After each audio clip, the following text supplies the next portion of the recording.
So now that you've learned about the library within Octave and how the different elements there work, let's talk about playbooks.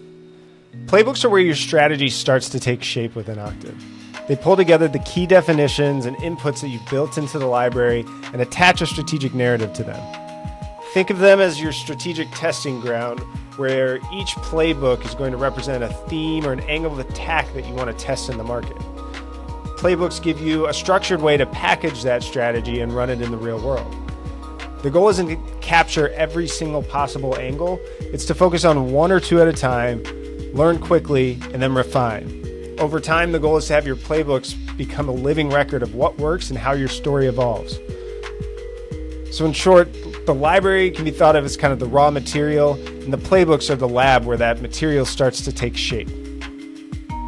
So we'll have a more in-depth guide around the best practices for creating playbooks, the strategy around creating them, which angles of attack you should use.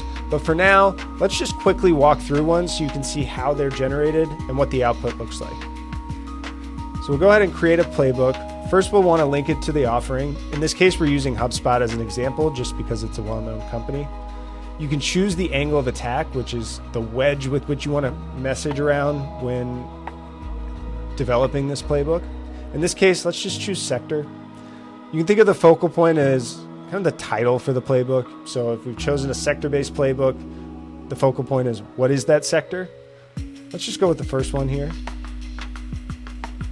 A key insight is just adding a little more color around what this sector is in this case and what are some details around them and why we are creating a playbook for this sector.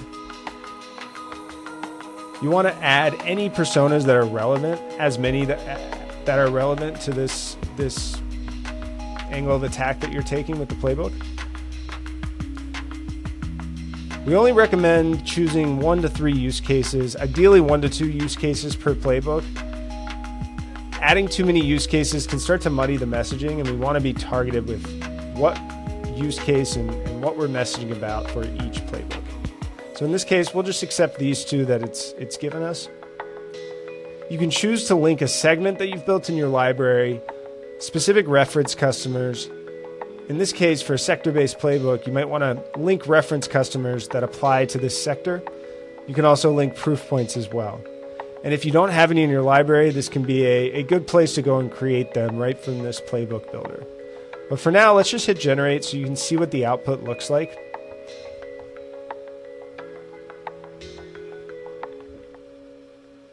Now that this is generated, you can see we have an overall description of what this playbook is, an executive summary, some insights, and the approach angle that we want to talk about when messaging here.